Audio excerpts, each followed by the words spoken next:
Quem achou diz amém. Todo homem esteja sujeito às autoridades superiores, porque não há autoridade que não proceda de Deus, e as autoridades que existem foram por Ele instituídas, de modo que aquele que se opõe à autoridade resiste à ordenança de Deus, e os que resistem trarão sobre si mesmo condenação, porque os magistrados não são para temor quando se faz o bem, e sim quando se faz o mal. Queres tu não temer a autoridade? Faze o bem e terás o louvor dela, visto que a autoridade é ministro de Deus para o teu bem. Repita comigo: ministro de Deus. Entretanto, se fizeres o mal, teme, porque não é sem motivo que ela traz a espada, pois é ministro de Deus e vingador para o castigo do que praticam o mal. É necessário que eles estejam sujeitos, não somente por causa do temor e da punição, mas também por dever de consciência. Por esse motivo também pagais tributos, porque são ministros de Deus, atendendo constantemente a esse serviço. Pagai o que lhe é devido, a quem tributo, tributo, a quem imposto, imposto, a quem respeito, respeito, e a quem honra, honra. Amém, até aqui. Pode tomar seu assento.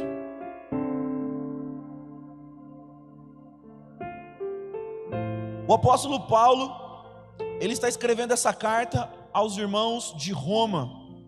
O apóstolo Paulo ainda ele não tinha chegado a Roma, mas o motivo dessa carta, quando nós lemos, é porque ele estava de viagem, ele passaria por Roma, estava nos projetos dele ir até a Espanha.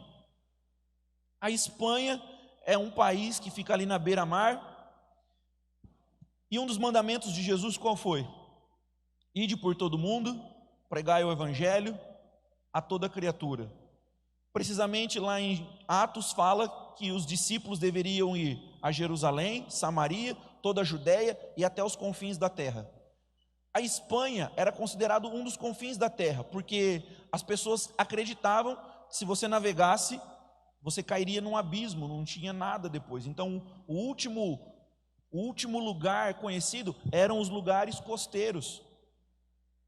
Então o apóstolo Paulo, em outras palavras, estava dizendo o seguinte: quando eu for até os confins da terra pregar o evangelho, eu pretendo passar por Roma para conversar com os irmãos, conhecer os irmãos. E um dos motivos que ele está escrevendo isso aqui, porque ele ouviu alguns rumores e ele começou a ouvir algumas coisas, então ele tenta trazer alguma orientação aos discípulos, algum conhecimento, e agora ele está falando sobre as autoridades.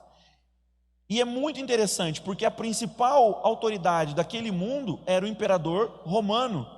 Então as pessoas elas estavam familiarizadas com a figura da autoridade e como interagir com ela. Então o apóstolo Paulo está dando algumas orientações.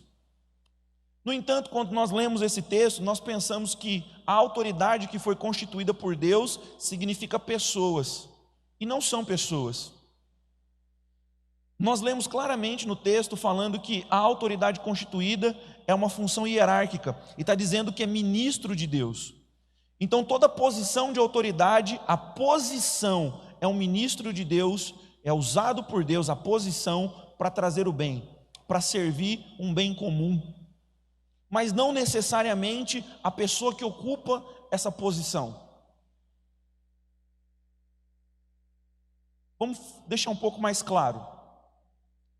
Hitler, vocês já ouviram falar de um menino chamado Hitler? Um menino chamado Hitler. Ele era uma posição de autoridade. Ele usou o bem da sua função, sim ou não? Não. Ele matou milhões e milhões e milhões de pessoas. Os cristãos da Europa de 50, 60, 70 anos atrás, do período lá que Hitler estava assolando a Europa, havia um conflito muito grande dentro deles, porque eles pensavam assim: toda autoridade é constituída por Deus, então esse rapaz deve ter sido colocado aí por Deus, então logo nós não podemos nos levantar contra eles. Outro porém era que toda a Europa estava indo em guerra contra Hitler, parte da Europa, os Estados Unidos, e as pessoas pensavam o seguinte: como que cristãos podem lutar uma guerra? Como que cristãos podem pegarem armas. C.S. Lewis, considerado o maior escritor cristão do século passado, ele escreveu uma série de mensagens, uma série de sermões que viraram mensagens na rádio, pela BBC, na época da guerra. E foi muito impactante tudo que ele falava, porque as pessoas, elas achavam que elas não poderiam fazer nada contra a autoridade. E o C.S. Lewis, ele começa a falar e a ensinar e dizer: irmãos, vocês sabem o que está acontecendo? Aquelas mulheres estão sendo estupradas, aquelas mulheres estão sendo mortas em câmaras de gás.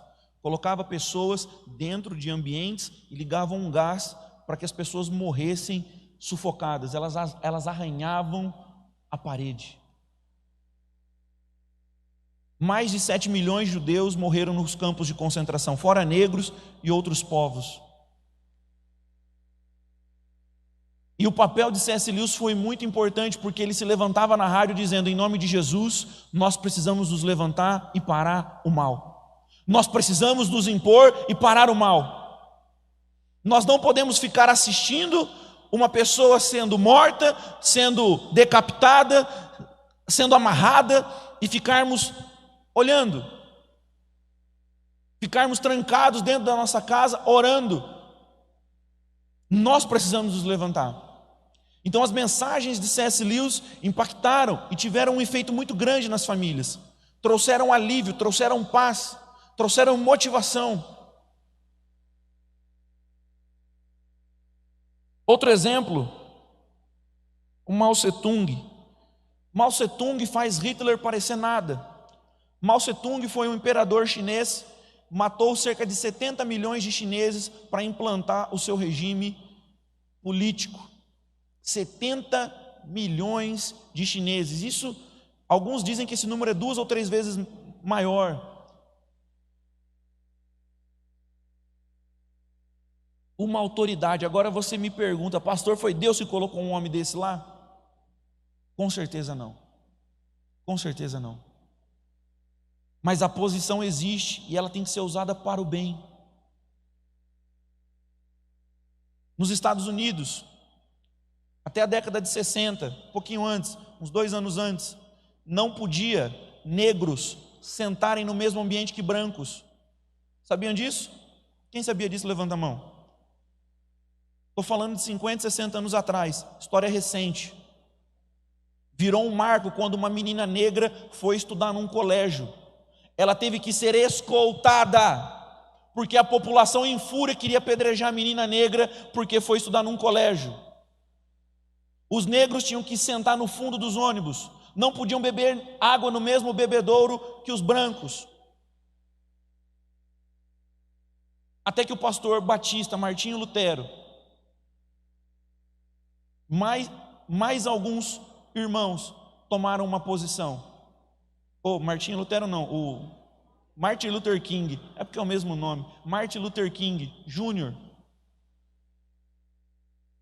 Pastor, como que isso aconteceu? Uma irmã da igreja, a senhora Rosa Parker, ela foi andar no coletivo, foi andar no ônibus e ela foi discriminada. Mas a lei dizia que ela tinha que sentar no fundo. A lei dizia que tinha assentos para ela. E ela foi discriminada, foi colocada para fora, foi humilhada. O pastor Martin chamou a comunidade negra e falou o seguinte: nós não vamos mais andar de ônibus, nós vamos andar a pé, nós vamos levantar mais cedo, nós vamos chegar mais tarde, mas nós não entramos mais nos ônibus. E eles começaram a convocar passeatas por todo o país. Aí afetou o bolso, né? Só com o bilhete dos brancos não era possível pagar os ônibus. Aí então fizeram lá uma medida e tal. O pastor Martin Luther King, alguns anos depois, foi assassinado. Ele estava na sacada de um hotel, porque ele ia participar de uma entrevista ali, ia ajudar em alguns trabalhos. Alguém passou ali e deu alguns tiros nele. Estava na lei. Estava na lei. Agora me responde. A Bíblia está dizendo que a autoridade e a justiça é ministro de Deus para fazer o bem. Essa posição foi ocupada por alguém bom? Quem faz uma lei dessa está em sã consciência, está em linha com a palavra. Ainda bem que o pastor Martin Luther King desobedeceu a lei dos homens. Ainda bem que ele desrespeitou a Constituição americana. Ainda bem que ele não se conformou. Porque para nós, o cerne da nossa fé é Cristo o centro. O cerne da nossa fé, a Bíblia está acima da Constituição. A Bíblia está acima da Constituição. Para nós, cristãos, para quem não crê, ela pode estar jogada no lixo, mas para nós não. Para nós, ela contém a palavra de Deus, ela é a palavra de Deus.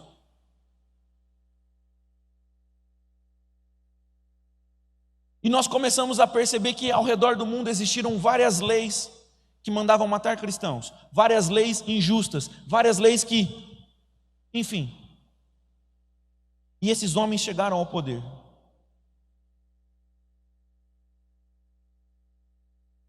Abra sua Bíblia comigo em João.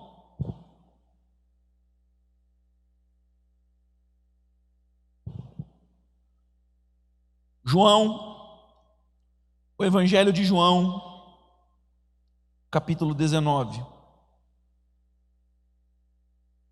Evangelho de João, capítulo 19, a partir do versículo 5. Quem achou diz amém? Saiu, pois, Jesus trazendo a coroa de espinhos e o manto de púrpura, e disse-lhes Pilatos: eis o homem. Ao verem-no, os principais sacerdotes e os guardas gritaram: crucifica-o, crucifica-o. Disse-lhe Pilatos: tomai-o vós outros e o crucificai, porque eu não acho nele crime algum. Respondeu-lhe os judeus: temos uma lei, e de conformidade com a lei ele deve morrer, porque a si mesmo se fez filho de Deus. Pilatos, ouvindo tal declaração, ainda mais atemorizou-se. Tornando a entrar no pretório, perguntou a Jesus: de onde tu és? Mas Jesus não lhe respondeu nenhuma resposta. Então Pilatos o advertiu: não me respondes? Não sabes que eu tenho autoridade para te soltar e autoridade para te crucificar? Respondeu-lhe Jesus: nenhuma autoridade teria sobre mim se de cima não fosse dada. Olha para mim, rápido, olha aqui para mim. Jesus está falando assim: olha, você não teria nenhuma autoridade se de cima não fosse dada. Quem que deu essa autoridade a Pilatos? Pensa, quem deu essa autoridade a Pilatos? Ah, pastor, deve ter sido Deus. Vamos continuar lendo o texto.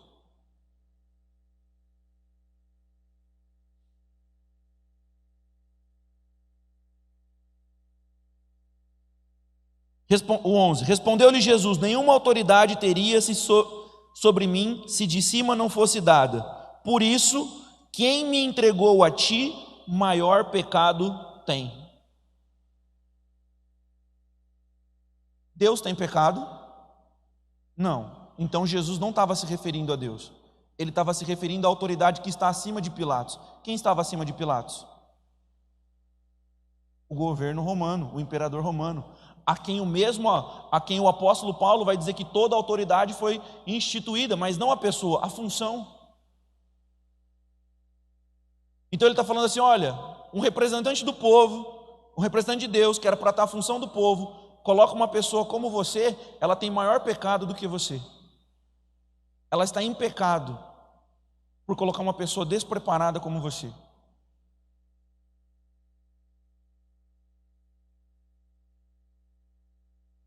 Jesus, aqui a acusação pelos judeus é que ele estava dizendo que a si mesmo era o filho de Deus, e segundo a lei dos judeus ele deveria morrer, mas os judeus não poderiam executar ninguém segundo a sua crença, segundo os seus valores.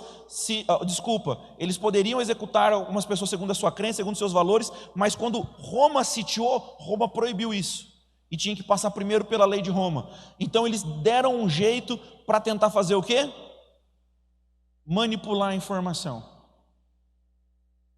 Vamos ler o versículo 19, do mesmo texto, do mesmo capítulo.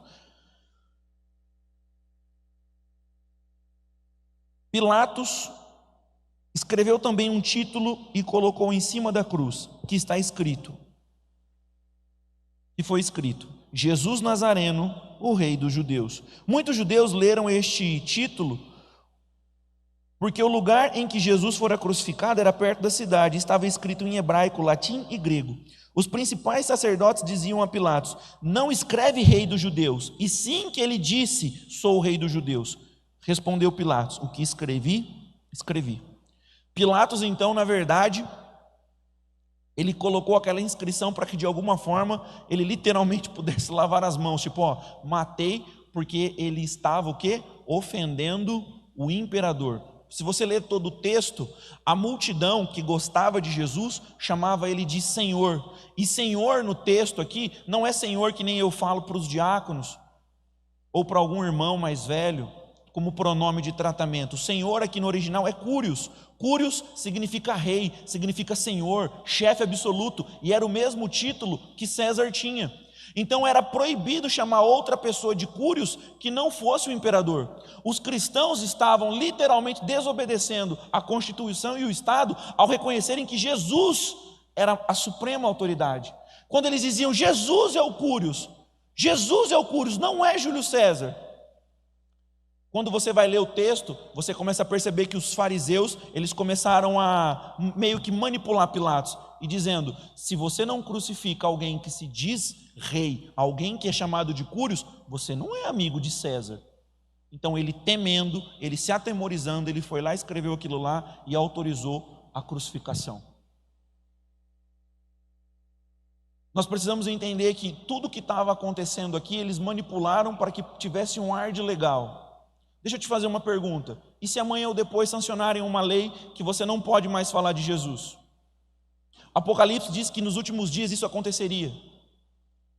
Aliás, na China hoje, as pessoas já vivem com medo, escondidas, elas não podem fazer culto a céu aberto.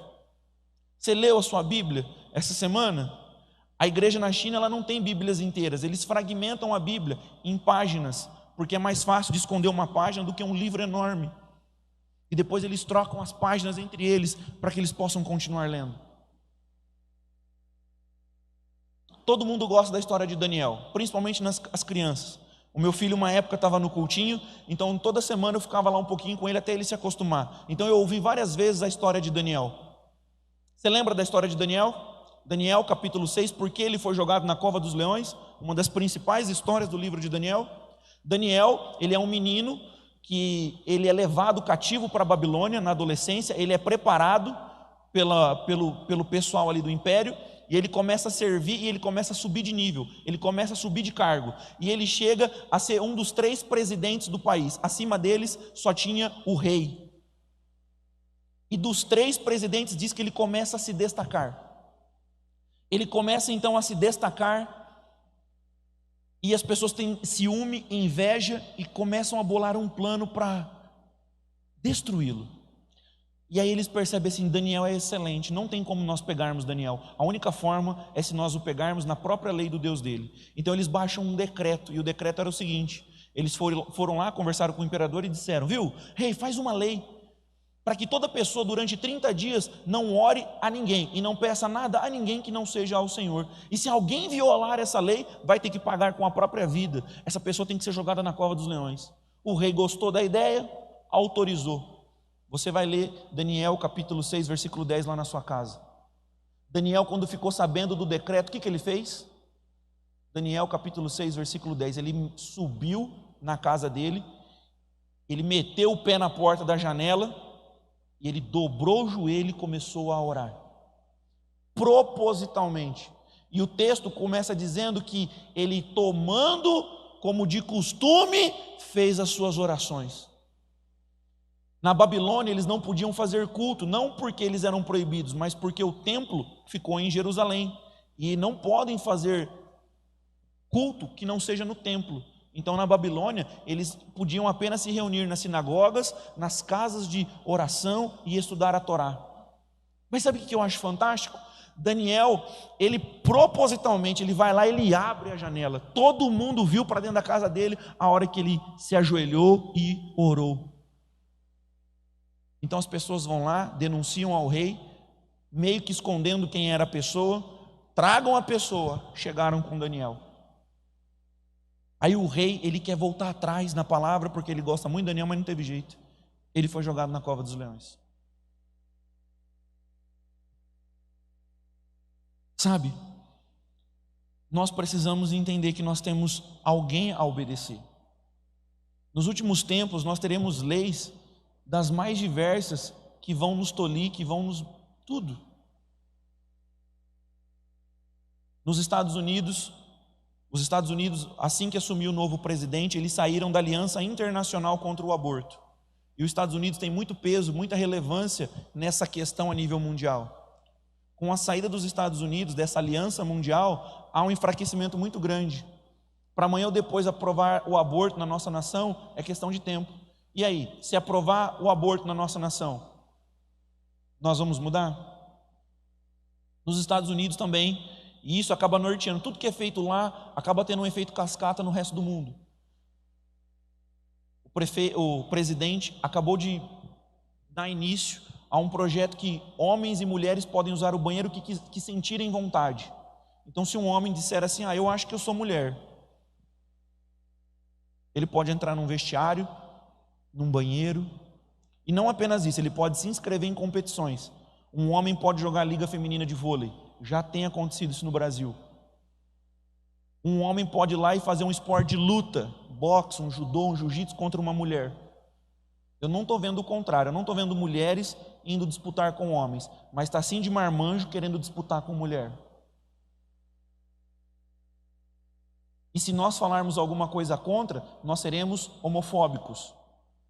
No ano de 2010, eu estava me formando no seminário, um dos professores, eu estava tendo aula de direito no seminário, um dos advogados mais renomados do estado, dos mais conhecidos da cidade de Belo Horizonte, dando aula para nós, falou aqui o projeto, está lá, o famoso projeto do PL 122, se não me falha a memória. Pastor que se recusar a casar 2 homens ou 2 mulheres, reclusão de 2 a 5 anos.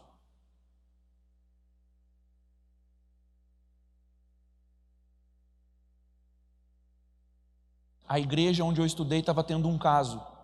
O homem e a mulher fizeram um curso de batismo. Quando chegaram no dia de batizar, pediram os documentos para preencher a ficha de cadastro. Tinha 2 identidades masculinas. Ela falou, não, é a do seu esposo e a sua. Ela falou, essa é a minha. É porque eu fiz alguns procedimentos, eu fiz algumas cirurgias e agora eu sou mulher. Mas vocês têm filhos? Não, é do primeiro casamento, a esposa morreu e as crianças me chamam de mãe.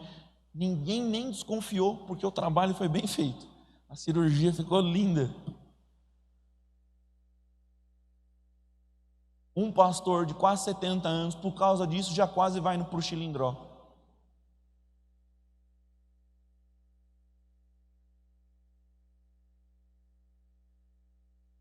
Gálatas, capítulo 1.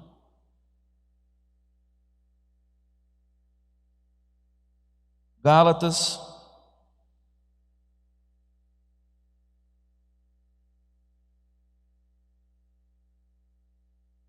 capítulo 1, versículo 10. Olha o que o apóstolo Paulo está falando. Porventura, procuro eu agora o favor dos homens ou de Deus? Ou procuro eu agradar os homens? Se agradasse ainda os homens, não seria servo de Cristo. Não tem como nós sermos servos de Jesus Cristo e tentarmos agradar aos homens. Amém? Pastor, por que você está falando tudo isso essa noite? Todo mundo sabe que o Ministério Público e os governos em várias instâncias têm nos proibido de realizarmos cultos.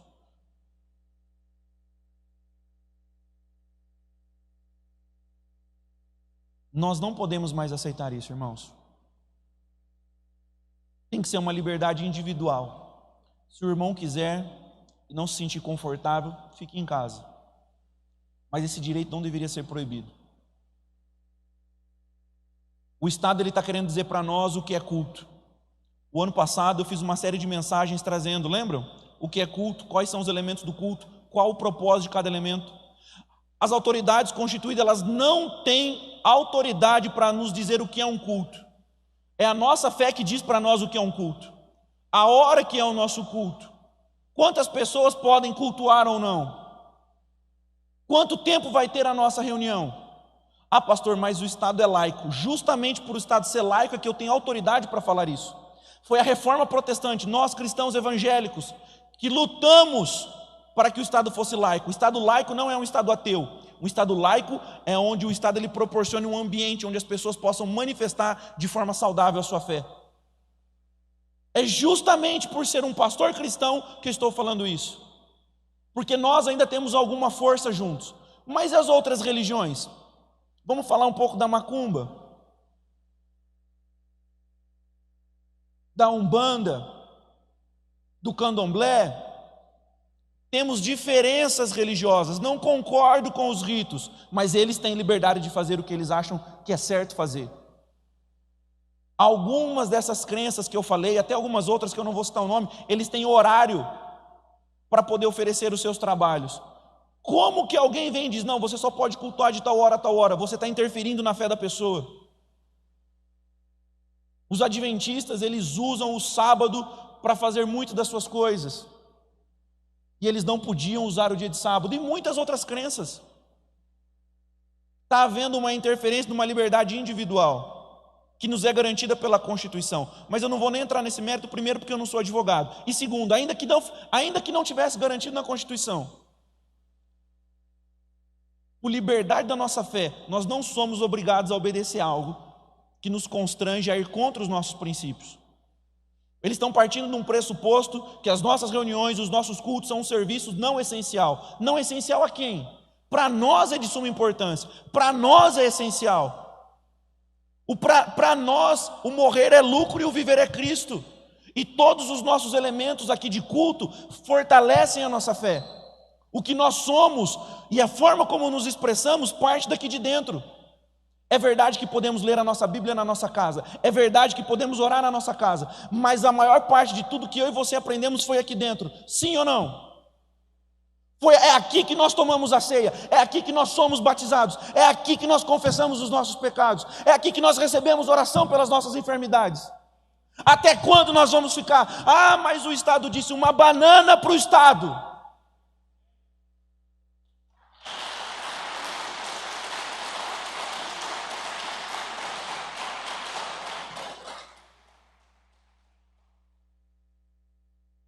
Você lembra da estratégia lá em Êxodo? Moisés e Arão receberam uma ordem: vão lá e libertem o meu povo, tirem o meu povo de Faraó, diga para Faraó, liberta o meu povo, porque eles vão me celebrar 3 dias lá no meio do deserto. O que o Faraó falou? Falou, não vai levar ninguém, Faraó, nós vamos levar todo mundo. Não vai levar ninguém, nós vamos levar todo mundo. Aí Faraó começou a receber as pragas, começou a receber as maldições, e ele começou a entrar num processo de negociação. Só que antes, sabe o que ele fez com o povo? Ele falou, vocês querem ir? O povo era escravo e construía tijolo com barro e palha. Falou assim, nós vamos... E o governo oferecia a palha para que eles pudessem fazer os tijolos. O governo falou, vocês vão ter que manter a produção e nós vamos tirar a palha. Então vocês vão ter 2 trabalhos agora, vocês vão juntar palha e fazer tijolo. Sabe o que foi isso? Uma forma de multar, uma forma de punir, uma forma de dar um cala-boca. Porque é isso que está fazendo com a gente. Se vocês insistirem em se reunir, nós vamos dar multa, nós vamos caçar o alvará de funcionamento. Se tiver um promotor, um juiz, um delegado, qualquer um aqui nos assistindo, se vocês quiserem o endereço de uma biqueira, aqui em Bitinga a gente passa. Porque ponto de maconha, cocaína aqui em Bitinga, todo mundo sabe onde tem. Você sai daqui de carro, a 5 minutos você acha. E vai vir fechar a igreja, vir montar pastor.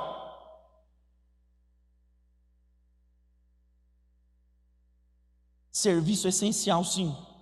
Pesquisa na internet, a maioria dos orfanatos desse país são mantidos por igrejas evangélicas e católicas. A maior parte das casas de recuperação desse país são mantidos por instituições evangélicas e católicas. A maior parte dos asilos, lares de repouso, são mantidos por igrejas evangélicas e católicas. E tem gente que fala, mas igreja não paga imposto. Meu irmão, larga a mão de ser bobo, não fala um negócio desse. No nosso país tem mais de 30 tipos de impostos, a igreja ela é isenta de 1 ou 2. A gente é isento do IPTU e imposto sobre lucro, porque a igreja não dá lucro. Igreja é uma instituição sem fins lucrativos. A luz que nós pagamos tem imposto. Essa cadeira, quando a gente compra na loja, tem imposto. Esse púlpito tem imposto. Esse microfone tem imposto. Tudo tem imposto. O desinfetante que a gente usa tem imposto. A internet para transmitir isso aqui tem imposto. A compra dessas câmeras teve imposto. E por que não tem o IPTU? Porque o IPTU é algo constitucional. Se nós não pagarmos, presta atenção, se nós não pagarmos o IPTU, o prédio pode ser leiloado. Então é uma forma da Constituição garantir que o direito de culto seja preservado, para não tomar o bem. Mas você sabia que as igrejas que estão impostos em lugares alugados, elas pagam IPTU? Porque na hora que ela vai alugar o prédio, ela combina com a imobiliária. A imobiliária fala assim, ó, você vai pagar R$1.000 de aluguel e R$300 de IPTU. Porque na escritura é outro dono, não é igreja. Então muitas igrejas no Brasil pagam IPTU também, porque tem prédios alugados. Às vezes eu vejo alguns irmãos falando, não, tem que cobrar imposto de igreja. Que cobrar imposto de igreja, meu irmão? Nós somos o país que é mais taxado com imposto. O seu dinheiro, quando chega aqui, você já deu o imposto. Igreja não dá lucro. Ah, mas o presidente, não sei quem, perdoou dívida de igreja. Vai ler, meu irmão, vai ler do que está se tratando ali. Foi lançamentos contábeis todos desordenados. Em alguns casos tinha até caso de corrupção. Não é imposto. Nós temos que sair dessa defensiva. Nós temos que nos posicionar. A Bíblia diz que as portas do inferno não prevaleceriam contra a igreja, que dirá as portas do Estado.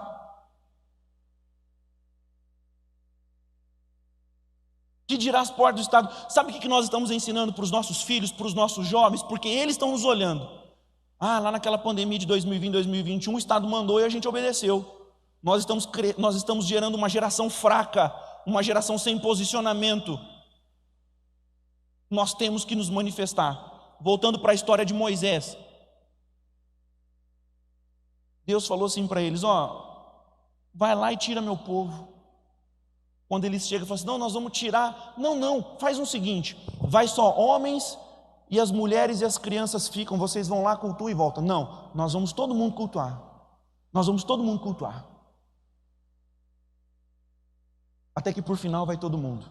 Nós, de livre e espontânea vontade, nós sempre nos colocamos à disposição do Ministério Público, da Prefeitura, de tudo. Antes que chegassem liminar, as primeiras liminares, quando chegaram, nós já estávamos tomando as nossas medidas. Nosso templo cabe quase 700 pessoas, nós colocamos 200 cadeiras para aumentar o distanciamento. Ninguém entra sem máscara. Compramos termômetros para ferir a febre de todo mundo. Nós começamos a nos posicionar e fazer tudo o que era necessário sem que ninguém nos pedisse. Mas já viu aquela história? Parece que você dá a mão que é o pé e vão avançando, vão avançando. Eu não sei como vai ficar a questão do comércio, porque é outro segmento. Eu não sei como vai ficar outras coisas. Mas está havendo uma violação. Ah, é constitucional? Não, é contra a nossa fé. É contra a nossa fé. E nós precisamos nos posicionar. Quem está entendendo isso diz amém? Nós precisamos nos posicionar. Porque tem que parar essa baderna. Mandar a igreja fechar, a gente, não, tudo bem. Ah, pastor, mas se vir aqui soldar as portas e trancar a rua, nós vamos fazer culto na praça. Aí vai ser pior.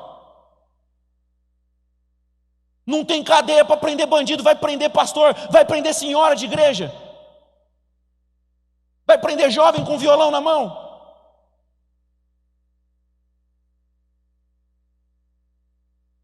A Bíblia diz em Mateus que bem-aventurados os pacificadores, porque serão chamados filhos de Deus. Pacificador não é ser um pacifista, amém? Sabe o que é ser um pacificador? É um conciliador. Sabe o que é um pacifista? É alguém quando vê alguém se dando mal, lava as mãos e não faz nada. C.S. Lewis já falava disso. nós somos pacificadores, mas nós não somos pacifistas. Se o Estado vier para cima, nós temos que nos posicionar. Hitler se levantou, nós temos que se levantar. Os Mao Tse-tung da vida se levantou, nós temos que nos posicionar. Não estão deixando o negro conviver com o branco, nós temos que nos posicionar. Porque nós achamos muitas vezes, irmãos, que ser cheio do Espírito Santo é apenas orar em língua. Que sermos cheios do Espírito Santo é apenas... Eu não sou negacionista, a pandemia está aí. Mas sabe o que dói no meu coração? Sabe o que dói no meu coração? É as pessoas com discurso de falsa piedade, usando os mortos para se blindarem. Sim ou não? Quanta gente está falando, olha os mortos, e morreram mesmo, não tem o que falar, morreram. Só que eles mesmos não cumprem aquilo que eles dizem. Nós vemos todo dia na mídia, aqueles que dizem para fazer uma coisa estão fazendo outra. Fazendo viagens internacionais, levando as suas vidas normalmente. Vendem uma aparência e fazem outras coisas. O nome disso é hipocrisia. Jesus já falava disso há 2000 anos atrás. Fariseus hipócritas. Por fora, vocês são muito bonitos. Por dentro, podridão. No Rio de Janeiro, meus irmãos, estava lendo uma matéria. Estava sendo vendido um hospital por 8 milhões de reais. Estava sendo vendido um pequeno hospital por 8 milhões de reais. O governo foi lá e alugou por 25 milhões. Não é de cair o zóio da cara. Saiu matéria na Record, na Globo, em outros jornais. Cerca de 500 milhões foram desviados em verbas dessa pandemia para a compra de carros de luxo, chácaras, fazendas. Dava para comprar oxigênio, remédio, colocar leito para todo mundo. Nós que não temos nada a ver com essa guerra de esquerda e de direita, nós somos o povo de Deus, nós estamos aqui no meio e eles estão nos usando como massa de manobra. Sabe por quê, gente? A verdade é que quanto mais tempo isso se prolongar, é bom para quem ganha dinheiro com isso. Quem compra remédio superfaturado, quem compra respirador superfaturado, quem compra tanque de oxigênio superfaturado, para essas pessoas interessam. E nós estamos aqui. Eu estou atendendo alguns jovens na minha casa, atendo alguns jovens aqui na igreja. Atendi uma jovem esses dias. Pastor, estou indo no psiquiatra. Comecei a tomar X miligrama. Não adiantou, dobrou. Não adiantou, triplicou. Não adiantou, trocou a marca do remédio. Recebi mensagem de um jovem ontem e hoje. Pastor, a minha amiga tentou já se matar do começo do ano para cá 3, 4 vezes. Jovens da nossa igreja falando, pastor, eu não aguento mais. Pastor, eu estou me sentindo sem amigo, estou me sentindo sozinho, ninguém liga para mim. Eu falei, filho, está todo mundo assim, não é você. Pessoas com depressão, pessoas com ansiedade. Passou um homem perto da minha casa, isso eu já contei. Ele dirigindo, procurando álcool, totalmente perturbado, procurando álcool em gel. Ele não tem álcool, e saindo, dirigindo o carro, infundindo medo nas pessoas.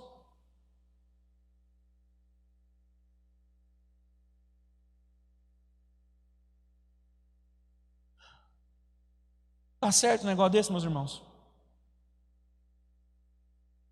Nós precisamos nos posicionar. Nós precisamos nos posicionar.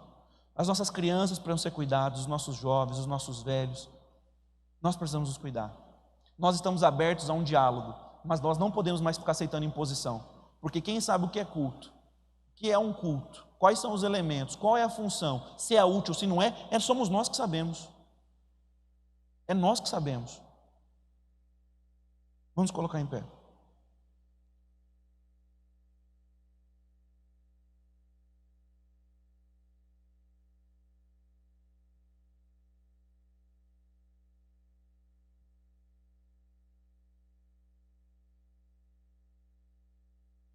Algumas pessoas, uma pessoa da minha família, eu vou falar porque é da minha família, só não vou dar o nome. Esse monte de gente, tem lugar que aglomera mesmo, mas essas pessoas para a rua estão fazendo o quê? Eu falei para essa pessoa, estão brincando. A pessoa olhou, eu falei, estão brincando. Eu falei, elas estão indo atrás do pão de cada dia. Elas estão saindo de casa porque elas precisam.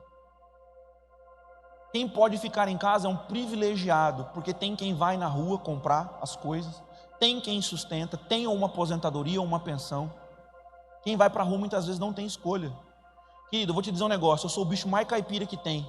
Eu levanto de manhã, se eu não tenho que sair, eu não tiro nem o pijama. O que me tira de casa? Ou é visita, ou é culto, ou se acabou a comida. Gente, se tiver comida em casa e ninguém me liga, eu não tenho que fazer nada. Gente, vocês... Onde está o pastor Hélio? Está em casa. Porque eu sou um bicho caipira. Ligou, vai fazer uma visita, não sei o que tem compromisso, tem resposta. Aí eu saio. Eu gosto de ficar em casa. Não tem ninguém que gosta de ficar mais em casa do que eu. Eu peguei Covid. Eu posso dizer uma coisa para você? Trabalhei fechado numa sala com 10 pessoas. Durante 4 meses, não peguei Covid. Fazia academia, só faltava lamber os aparelhos da academia. Fazendo academia. Os irmãos aqui eu acho que já viram. Eu saía de manhã e ia correr. Cruzava com vários irmãos, ia correr. Não peguei Covid. Eu mudei de casa, eu tive que desencaixotar minhas coisas, tive que apresentar o TCC. Então eu não saía de casa. Até a pastora Priscila veio pregar aqui um dia para mim. Eu estava finalizando o meu TCC. Formei, glória a Deus, uma coisa boa. Tirar esse ar de tensão. Formei. Fiquei em casa, o tempo que eu mais fiquei em casa, quase não punha o pé na rua, peguei Covid. Nem cabia um negócio desse. Gente, só ficava de pijama dentro de casa. Teve uma hora que enjoou. A gente tem que parar de achar, sabe? Você que está nos ouvindo em casa, para de ficar julgando quem está na rua. Sabe o que aconteceu? Eu vi essa pessoa da minha família na rua. Porque não tem como ficar em casa 24 horas por dia pelo resto da vida. Eu encontrei essa pessoa de manhã. Falei, e aí, o que você está fazendo aí? Vai para casa. Não, eu só vim aqui no varejão pegar algumas coisinhas. Falei, aquelas pessoas que vocês viram também deviam estar indo em algum lugar. Gente, por Deus, na hora do almoço eu vi essa pessoa na rua de novo. Eu falei, fica em casa. Toda vez que eu passar, fica em casa. Não, eu gosto. Acabou a pilha. Terceira vez eu vi no final da tarde. Aí eu já tive que ir no grupo da família, né?